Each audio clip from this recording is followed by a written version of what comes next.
Hybrid ஃபண்ட்ஸுங்கிறது ஒரு யூனிக்கான category. ஈக்விட்டினா எல்லாருக்கும் தெரியும், ஸ்டாக் மார்க்கெட்டில் இன்வெஸ்ட் பண்ணுறது. ஸோ ஈக்விட்டி ஃபண்ட்ஸ்னால் என்னென்னா மேக்ஸிமம் 100% வரைக்கும் ஸ்டாக்ஸில் இன்வெஸ்ட் பண்ணுவாங்க. வேறஸ் டெப்ட்னா it's a purely bond market, treasury bills, bank deposits அதிலலாம் இன்வெஸ்ட் பண்ணுறது. ஹைப்ரிட்ங்கிறது என்னென்னா காம்பினேஷன் ஆஃப் ஈக்விட்டி அண்ட் டெப்ட். ரொம்ப சிம்பிள். ஸோ ஹைப்ரிட் ஃபண்ட்ஸில் என்ன இருக்கும் அப்படின்னா ஈக்விட்டி போர்ஷனும் இருக்கும், டெப்ட் போர்ஷனும் இருக்கும். ஸோ அப்போ என்ன ஆகும் அப்படின்னா ரிஸ்க் வந்து மிட்டிகேட் ஆகும். ஸோ அதுதான் இந்த ஹைப்ரிட் ஃபண்டோட ஒரு யூனிக்னஸ்ஸு.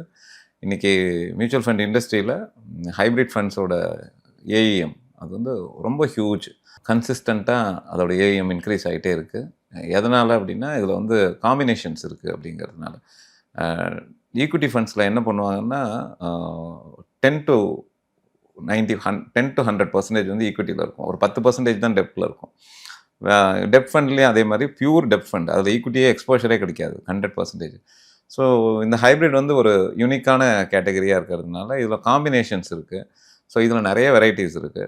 ஸோ அதனால் இன்றைக்கி பெஸ்ட் இன்வெஸ்ட்மெண்ட் யார்கிட்டையாவது ஒருத்தர் கேட்கணும் அப்படின்னா ஒரு பிகினர்ஸாக இருக்கட்டும், இல்லை ஒரு ரிட்டையர்டு பீப்புளாக இருக்கட்டும், அவங்களுக்குலாம் வந்து இந்த ஹைப்ரிட் கேட்டகரிஸ் தான் பெஸ்ட்.